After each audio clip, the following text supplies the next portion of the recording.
I am so excited for this week's guest on Burnout to Brilliance. We have the amazing Rachel J jumping on. Now, I am so excited. We have done a couple of collaborations together. I've been on Rachel's podcast. So, we are going to jump into her story today. So, welcome to the podcast, Rachel. Thank you so much for having me. I'm so excited to chat with you. We have amazing chats when we get on with each other, so this will be fun as I well. know we always pull the best out of each other, which I love. So, Yeah. so let's start with for those of anyone who doesn't know you, we'll start with our 4R because we always go through 4Rs when we do these guest podcasts, which is, and the first one is reflect. So let's reflect on who is Rachel. So again, for those who don't know you, who are you? Who am I? And I feel like when I get asked this question, it's almost such a confronting question. Who am I? Well, I host a podcast called the Rachel J Podcast. I'm also a writer and presenter, and I'm also a master coach.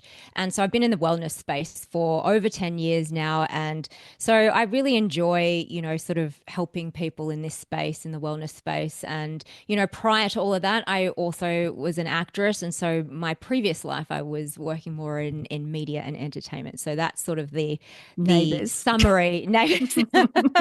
Yes, the summary of my history.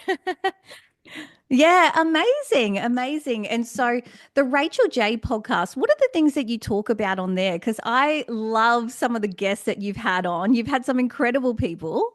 Yeah, so we mainly talk about wellness, lifestyle, business, entrepreneurship.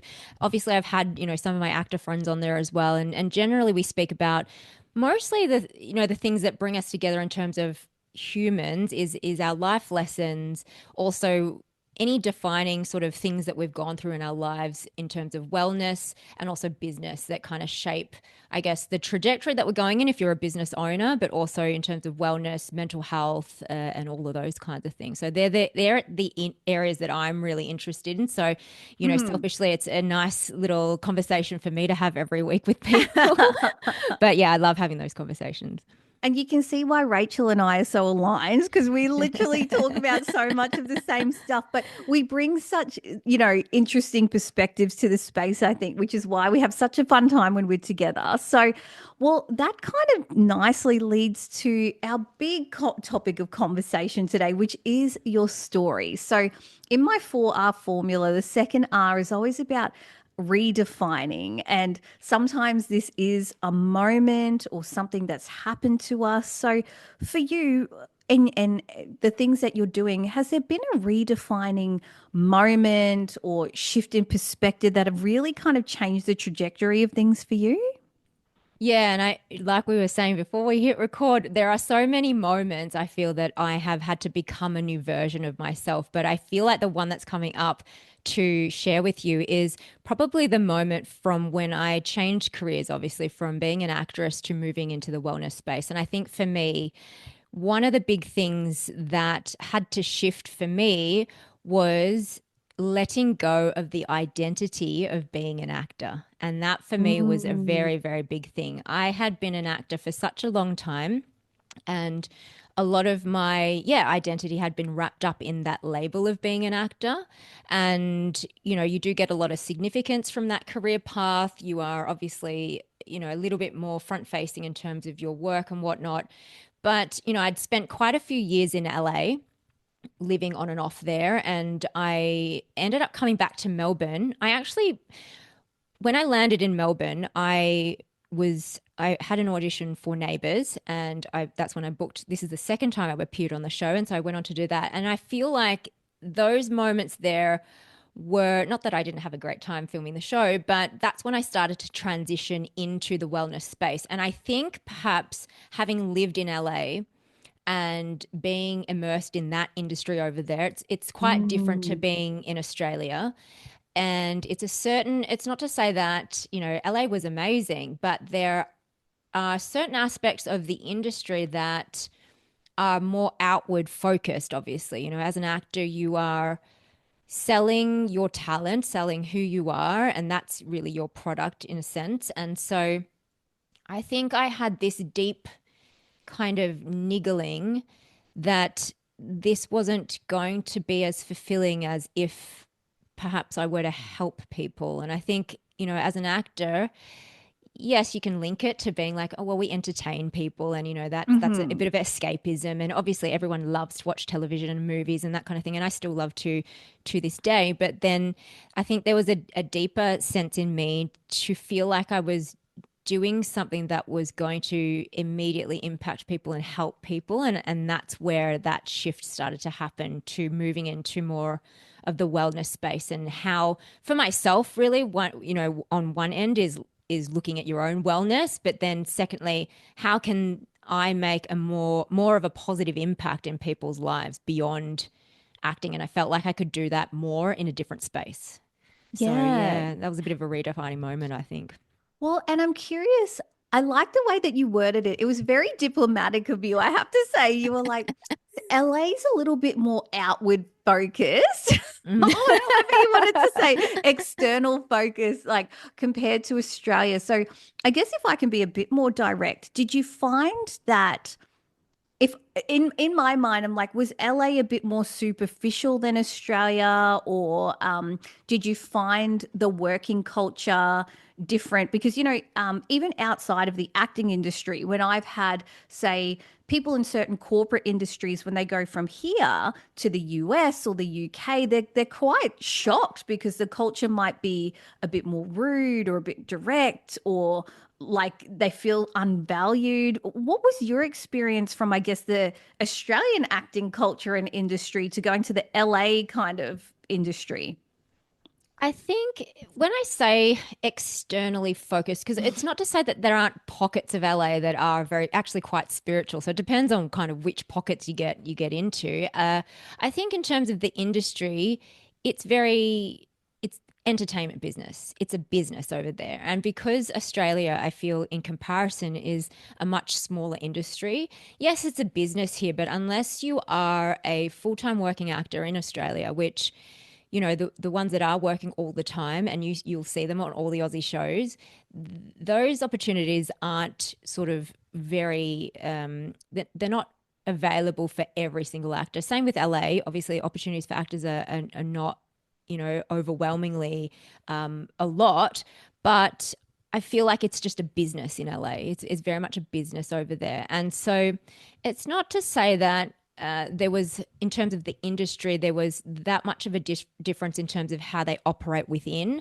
But I Mm, think it's just more, if you're in that space or if you're in that environment, you naturally are going to be more focused on those things to propel yourself forward as an actor. And those things that do propel you forward are more about, how do I get another job? How do I be seen more? How can I? It's very eye focused. It's because you are the mm, product. You're the actor, and so you're working on your craft. You're working on things within you, and so in that sense, which is all fine, but I just felt that, when you work in the space that I do now in terms of wellness, you're thinking about, what do other people need? mm, What can I bring that is going to be of more value? What's going to give more of a positive impact to other people? I felt like perhaps as an actor, maybe that's not my best, not to say that I'm not a good actor, but it's just more, is that the best application of everything that's within me to bring to the world? Is that the best that I can give the world? And I mm, started to question that, and came up with the idea that maybe just being an actor isn't necessarily the best value that I can bring or the best impact that I can have. So that's, mm. I guess, more the idea, like the thinking about me as opposed to Yeah. others, in that way. And so I know, so we just did a bit of a conversation for your podcast that'll be coming out. And something we touched on briefly is ego death, or, the path of least resistance, or choosing what feels good to you versus the identity you created and the identity that other people know you as. And I guess what I'm kind of asking is a bit of a two questions. One is, how did you know like the wellness industry from acting, but also how did you break free of that identity? Because if your friends know you as the actress, your family, and I'm sure there's going to be people who would have been like, Rachel, you put so much time and energy and money into this. Why give up, give up now? And I say that in quotations because it's not Mm. giving up, it's actually choosing what's right for you. But I'm sure there would have been other people giving you unsolicited advice or kind of being like, are you sure, sweetheart? Are you sure? Yeah. So how did you manage those things, and how did you know wellness out of all the things that you could have done? Well, I think firstly the identity piece, the ego piece, that was a difficult transition for me. I feel like it took quite a few years actually because I had identified so much as an actor and it was so much wrapped up in who I perceived myself to be. It was a slow process of almost letting go. So that took a while Mm, to actually let go of the identity of being an actor. And so that was one piece in itself. Knowing wellness, I feel like that happened quite slowly. I think it was a natural interest of mine to start to get into. I've always been interested in personal development. So in a way, I can say that actually acting, the crossover between acting and wellness and personal development is that as an actor, you study human behavior. And I think the misconception is that you are pretending to be somebody else.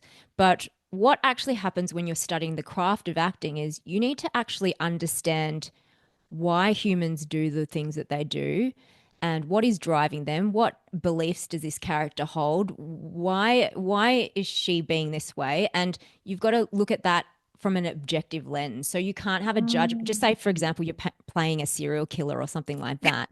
You can't you can't be playing a serial killer and then judging the serial killer because you have to embody the serial killer. You need to understand, why does she think that this is okay? What's going through mm, her mind? What's happened in her childhood that's made her this way, that's making her take these actions. So in a way, acting has led me into the path of understanding human behavior. And what I found to be mm, so interesting in studying the craft of acting is not so much the, of course, the appearing on stage and appearing on TV is all fun and stuff, but in the little actor studios where I would study the craft of acting, I found that I got to know myself really well. It was almost like a crash course in how humans operate.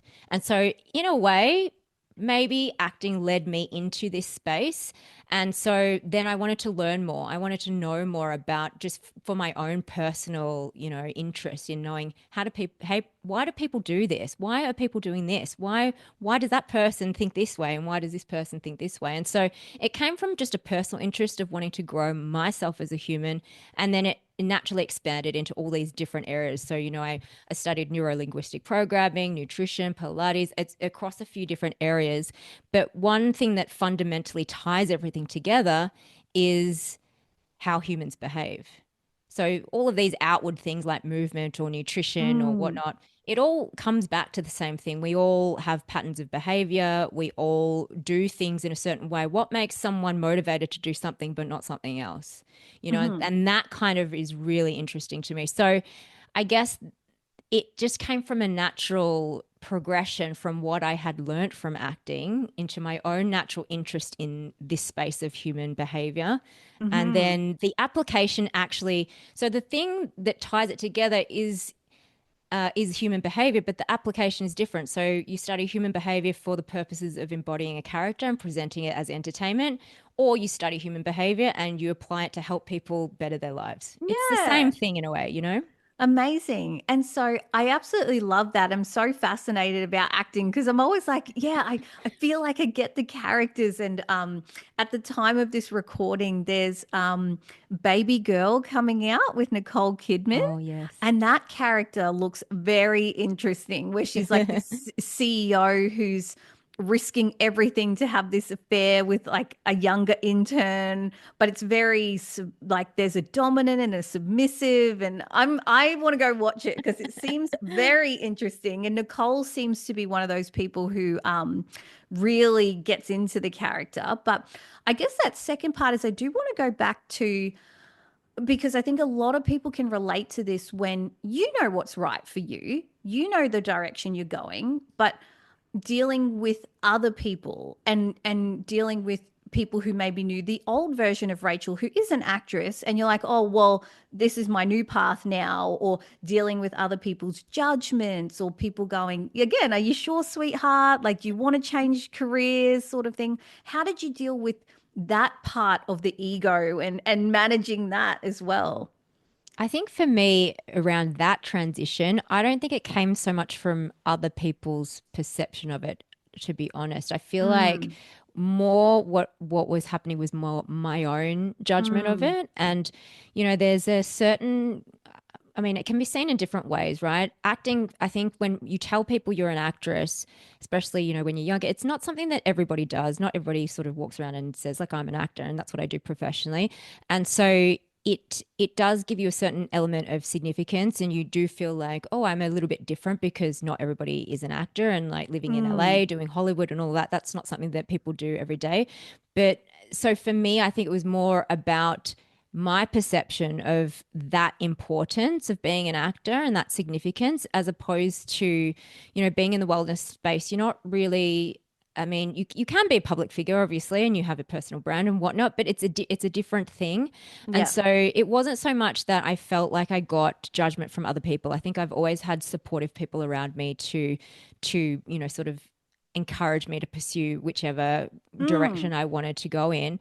But I think for me, it was more my own internal thought about what that was. And like we chatted about in our podcast chat, the ego versus the path of least resistance. And it's like, are you going to uphold this idea and identity of who you've built for yourself, but then knowing that there's an element of you that's not in it anymore, and so it for me it was a bit of a slow transition out. It took quite a few years to actually not be a I always had representation. I always haven't had a manager my whole sort of career, and to I left my management when I actually left the industry. And so for me that mm. was a big thing, is that to not have representation, or not to leave my management.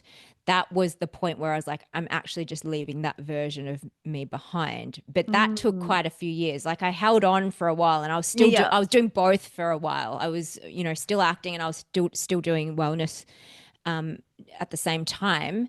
But it gets to a point where you know that you're holding on to it, but you're not really in it. And I think that's the same for not just career, but you can also translate to relationships. You can translate to a lot of Mm-hmm. different areas in your life where you're like, oh, but maybe, if I just do it for a little bit longer, like maybe something will happen or something will change. But deep down that you've already checked out of it. You just Mm. now it's more about you're comfortable doing it. You're just a bit, what's going to come now? I don't know what it's like to not be an actor. I don't know who Rachel is if she's not an actor, and so that's confronting, I think. Yeah, absolutely. And look, as someone who works with a lot of high performance women, this is so common, particularly in athletes, right? Where it's like, if I'm not a gold medal swimmer, like I've reached the peak of my industry, and I'm not saying a gold medal swimmer, I'm just saying, for example, but like if that's the pinnacle of your thing, or, someone's like, I've always wanted to be in a movie, I've made the movie, now what? Like, who am I now? What's the goalpost now? And really it is that. It's like, who am I outside of this whole culture, this whole thing? And it's huge. And like you're saying, it's not just career. It could be, similarly for myself, it's like when I let go of my marriage, it's like, who am I as a single person? The last time I was single, I was 22. So it's like, okay, The who dating game's changed since then. tell me about it. So, and then all the things that come with that. So I think it's so amazing that you touched on that. So you've gone through this incredible journey, which it sounds like it took a few years of finding your identity, shifting identity, doing all of these really big things. And I can imagine the emotional roller coaster that must have been as well.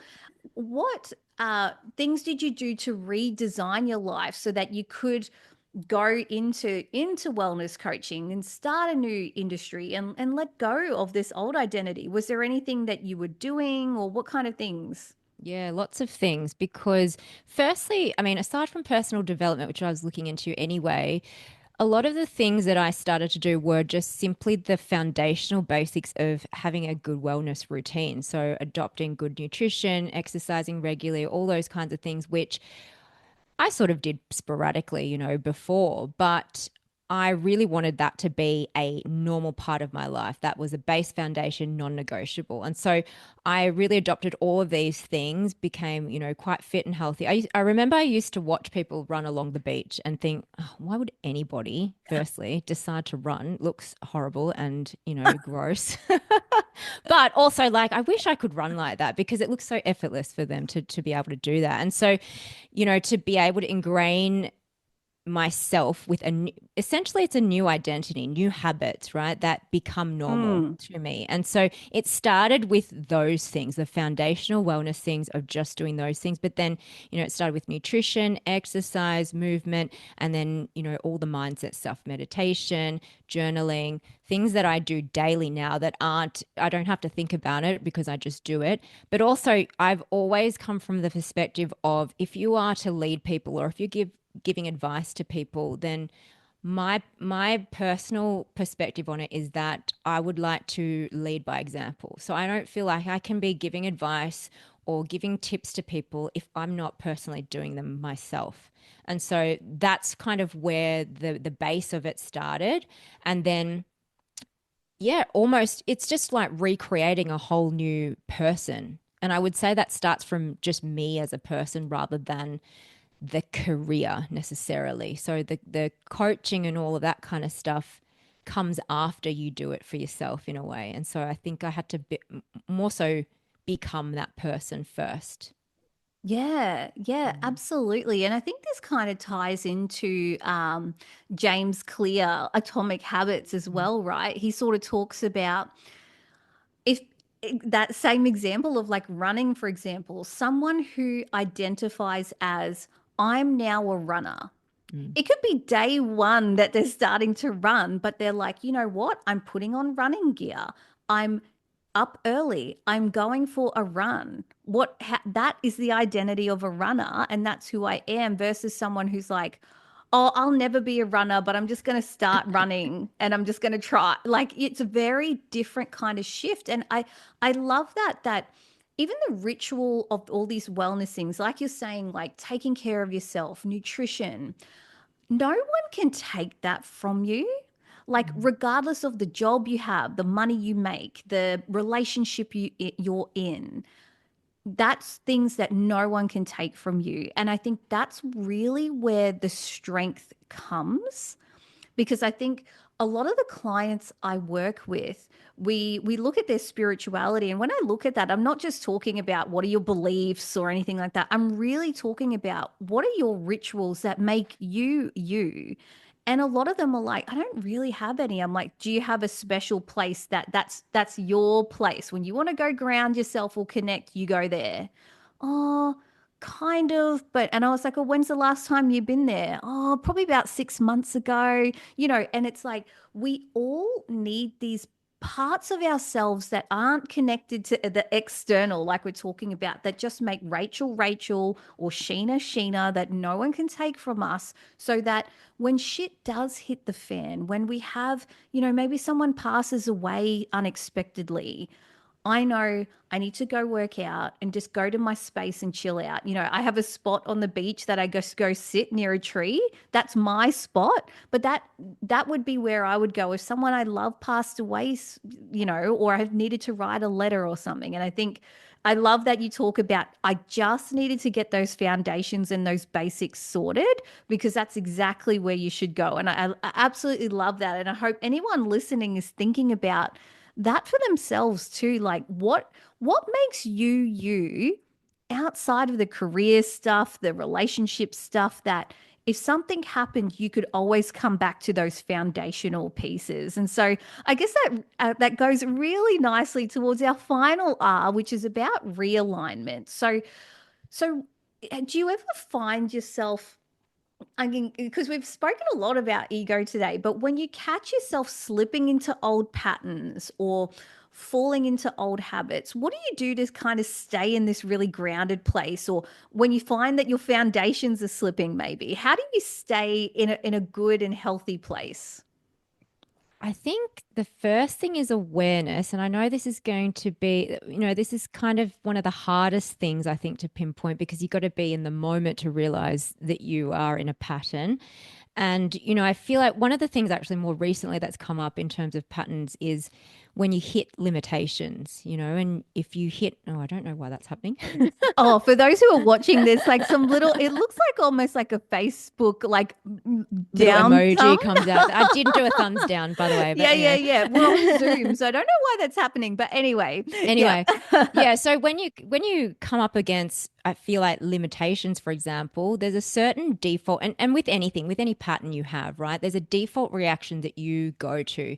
And it could be if you are anxious, you have a default response. If you hit a limitation, you have a default response. If something else happens, you have a default response. So I think the first thing is to be aware. I try to be aware of when I'm in a moment of let's take anxiety. I think that's one that everyone can sort of relate Mm, to. You get into an anxious moment and my first question for myself in that moment is what is the story that I'm telling myself? What's the thought that's mm, going through my mind at the moment? Because generally speaking, yes, anxiety is a physiological feeling in the body. You might sort of have that, clammy hands or that heart palpitations or however you experience it in your body is a signal that you're feeling anxious. So my first question is what is it that I'm telling myself? Usually it's some sort of fear thought or I'm catastrophizing or something or thinking the worst case scenario.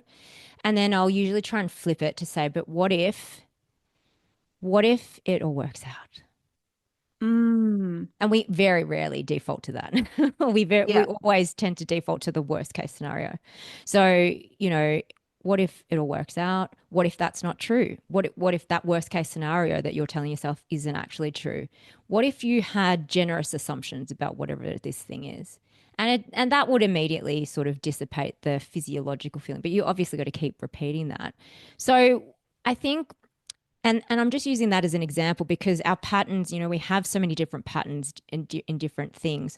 So I think it's just being aware of when we hit a pattern that's not helpful for us, and then to ask the question and just interrupt the pattern is probably the best way that I use to do it. I can't always catch my patterns, but that's what I try to do when I come up against a point where, maybe I'm not feeling so great and I don't feel like working out, and I tend to work out, 5, 6 times a week. But if I don't feel like it, and I don't always feel like it, I generally will try and make myself just do 5 minutes, the bare minimum. And then once you do 5 minutes, you're in a different physiological state, and then you more than likely will keep going. So it's just that little moment of catching yourself and then taking a more positive action instead of defaulting into whatever your normal reactionary thing is. That's what I try to do. Yeah. Oh, amazing, Rachel. I think that that's wonderful advice and so wise. And I wrote down, and I think I'll put this in the show notes so we can all remember. But when you're having those moments where things aren't always going to be in alignment, even when you've gone through something and you're on the other side. But what's the story am I telling myself? I think Mm. that's so powerful because I think if I think about the last time I might have been anxious, if I ask myself, what was the story I was telling myself?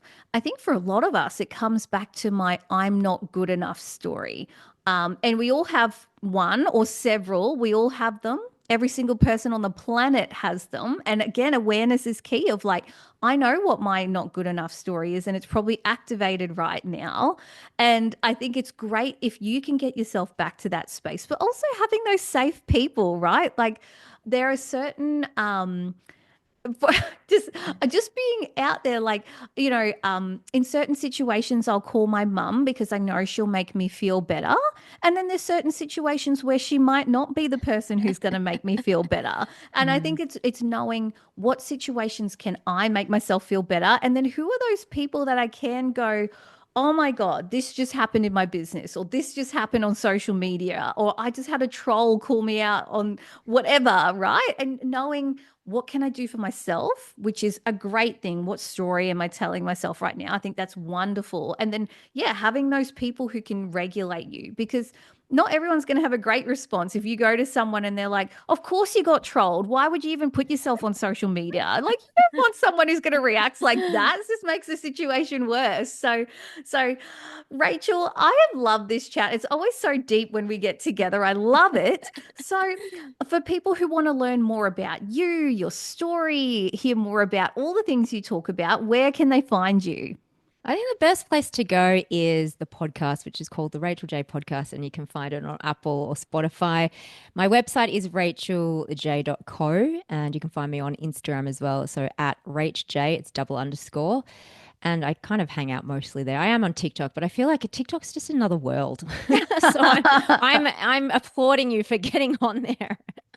Yes, well, and I'll have all the links to Rachel's stuff in the show notes, of course. So thanks so much, Rachel. And of course, reach out to Rachel and I. You know, the podcasting world is very interesting. We don't always get to hear the feedback. We know you're out there. We just don't always hear it. So if you love this episode, you learned something, you have some feedback, please reach out to either Rachel or myself. We would love to hear from you. And we will see you in the next episode of Burnout to Brilliance.